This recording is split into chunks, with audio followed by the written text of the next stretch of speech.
Okay guys, let's learn today 10 useful sentences which we use daily or 10 daily use or daily spoken sentences. Okay, so let's focus without wasting time.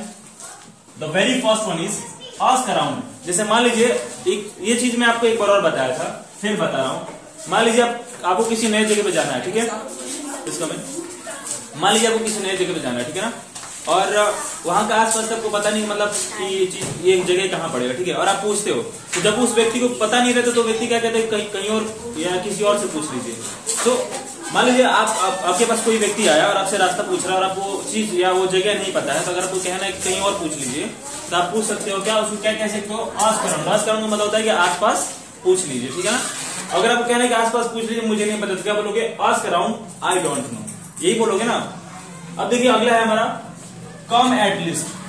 Come at least मतलब क्या होता है, कम से कम, come at least. Come at least का मतलब होता है कि कम से कम एक बार तो आइए, ठीक है. मान लो आप किसी को अपने घर पे बुला रहे हो और कह रहे नहीं यार मेरे पास समय मैं नहीं आ पाऊंगा, ऐसा कुछ करके आप कोई बुला रहा है, आपको कहना है, तो आप क्या बोल सकते हो कि अगर आपको नहीं जा रहा है, क्या बोलोगे, I can't come, don't mind, है ना, मैं नहीं आ सकता, बुरा मत मानिएगा. लेकिन अगर आपको किसी को बुलाना है अपने घर पे, तो आप बोल सकते हो कि कम एट लिस्ट वंस, मतलब कम से कम एक बार तो आइए, ठीक है ना. अरे बात समझ में, कम से कम एक बार तो आइए. तीसरा जो हमारा है वो हमारा है तीसरा जो हमारा है come down quickly. Come down quickly मतलब मान लीजिए जब छत पे हैं, अपने फ्लोर पे हैं, और आपको आपकी मम्मी, आपके पापा, आपका भाई नीचे बुला रहे हैं, या आपको ही किसी अपने भाई बहन को बुलाना है, तो आप कैसे बोल सकते हैं, कम डाउन क्विकली. मान लो कि यहाँ पे अपने स्कूल के ऊपर ही हमको ये है, फ्लोर पे है, और आपको नीचे ग्राउंड में बुलाना है, तो आपको कहना है कि जल्दी आ जाओ नीचे, तो कैसे बोलेंगे, कम डाउन क्विकली, मतलब जल्दी से क्या करो, नीचे आ जाओ. अरे बात समझ में. अगला देखिए, लेट मी लीव पीसफुली. वो बोलते हैं ना कि जो लोग तुम्हें चैन से नहीं रहने देते हैं, शांतिपूर्वक नहीं रहने देते हैं. अगर आपको किसी कहना है भाई मेरे को शांति से जीने दो, ठीक है, मुझे परेशान मत करो, क्या बोलेंगे, लेट मी लीव पीसफुली, मुझे मतलब क्या करने दो, शांति से रहने दो. अगला जो हमारा है, आई थॉट वंस अगेन. मान लीजिए मैं आपसे कह रहा हूं, क्या कहूं मैं आपसे, मान लीजिए मैं आप लोग क्लास में ना किसी से झगड़ा कर लियो, ठीक है, और मैं आपको समझा दिया कि बाबू देखो झगड़ा नहीं करना चाहिए, क्लास में आपको शांति से बैठ के पढ़ना चाहिए, ठीक है ना. इस पर आप सोचना, ठीक है, कि मैं सही बोला हूं कि गलत बोला हूं. तो आप जब सोचे तो फिर एक बार और सोचे कि हाँ जो सही सर बोले तो सही बोले थे, ठीक है ना. अगर आप उस सेक्शन में आपको बोले सर जो आपने बोला था मैंने उस पर एक बार और सोचा, ठीक है, कि हम लोग को क्या करना चाहिए, झगड़ा नहीं करना चाहिए, आराम से हमें शांति से पढ़ना चाहिए. उस सेंस में हम इसको बोल सकते हैं कि आई थॉट वंस अगेन, मतलब मैंने एक बार उस पर क्या किया और सोचा, मतलब विचार किया, या उस चीज को लेकर, मान लीजिए किसी चीज को लेकर हम बहुत ज्यादा सीरियस रहते तो हम बोल सकते हैं कि मैंने इस चीज पर एक बार और सोचा कि हाँ मुझे ये चीज करना चाहिए कि नहीं करना चाहिए. उस सेंस में हम क्या बोलेंगे, आई थॉट वंस अगेन, मतलब मैंने एक बार और सोचा, ठीक है.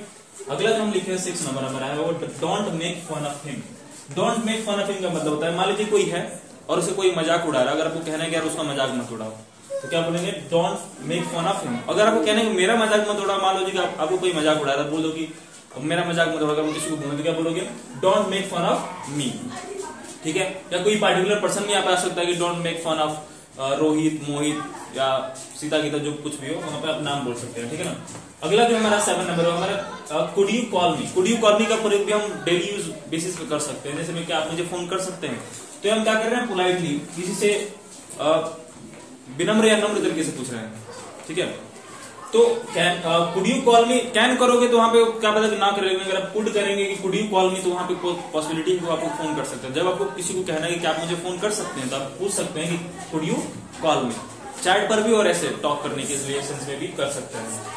8 नंबर जो हमारा कीप डिस्टेंस. कीप डिस्टेंस मतलब चाहते हो कि कोई आपके साथ रहे लेकिन उससे आप थोड़ा सा इरिटेट फील कर रहे हो, तो आप बोल सकते हो कीप डिस्टेंस, मतलब क्या करो, दूरी बनाए रखो, ठीक है. तो कीप डिस्टेंस का प्रयोग कहां पर करेंगे, अगर आपको किसी से कहना है कि दूरी बनाए रखो, तो क्या बोलेंगे, कीप डिस्टेंस, ठीक है. और जो हमारा 9 नंबर का हमारा है, you are wasting my time. मान लीजिए कि आप किसी के पास गए हैं और किसी काम के लिए गए हैं और आपको काम नहीं कर रहा है, तो वहां पर आप बोल सकते हो तुम मेरा समय बर्बाद करो, तो कैसे बोलेंगे, you are wasting my time, ठीक है. मान लीजिए आप कहीं पढ़ने ही गए हैं, ठीक है, और आप पढ़ नहीं रहे हैं, मतलब कोई आपको परेशान कर रहा है, पढ़ने नहीं दे रहा, तो आप बोल सकते हैं, आप पढ़ रहे हो, मान लो कि क्लास में बैठ के पढ़ रहे हो, ठीक है, आपकी क्लास खाली है, कोई आया नहीं टीचर उस दिन, तो आप पढ़ रहे हो, कोई आके आपका ही क्लासमेट या कोई आपका ही पढ़ने किसी दूसरे क्लास का आके आपको परेशान कर रहा है, आपको पढ़ने नहीं दे रहा, लिखने नहीं दे रहा, तो आप बोल सकते हो कि मेरा समय बर्बाद मत करो, या तुम मेरा समय बर्बाद करो, तो कैसे बोलेंगे, you are wasting my time. अगर आपको कहना है मेरा समय बर्बाद मत करो, तो क्या बोलेंगे, डोंट वेस्ट माई टाइम, बताया था ना, जब मत आता है तो क्या करते हैं, डोंट का प्रयोग करते हैं। अगर मना करना है कि मेरा समय बर्बाद मत करो तो क्या बोलेंगे, डोंट वेस्ट माई टाइम। अगर कहना है कि तुम मेरा समय बर्बाद कर रहे हो तो क्या बोलेंगे, you are wasting my time. Present continuous tense है। और जो हमारा लास्ट यूज सेंटेंस है वो हमारा है डोंट इरिटेट मी। इरिटेट मतलब परेशान, ये उसको ये भी यूज कर सकते हैं वहां पे कि डोंट इरिटेट मतलब मुझे परेशान मत करो, मुझे तंग मत करो, ठीक है। अरे बात समझ में। तो सबका जो सेंटेंस हम लिखे हैं सबका सिचुएशन और यूज अलग अलग सेंस में हो रहा है, और आपको जब इन सब सिचुएशन को फेस कर रहा हो, जब इन सब सिचुएशन में बोलना होता है आप ऐसे ही बोलिएगा, ठीक है ना। 10 सेंटेंस आई होपफुली कि आपको समझ में आया होगा। अरे बात समझ में कि नहीं आ रही, यूज कर लोगे ना इसका, ओके नोट कर लीजिए।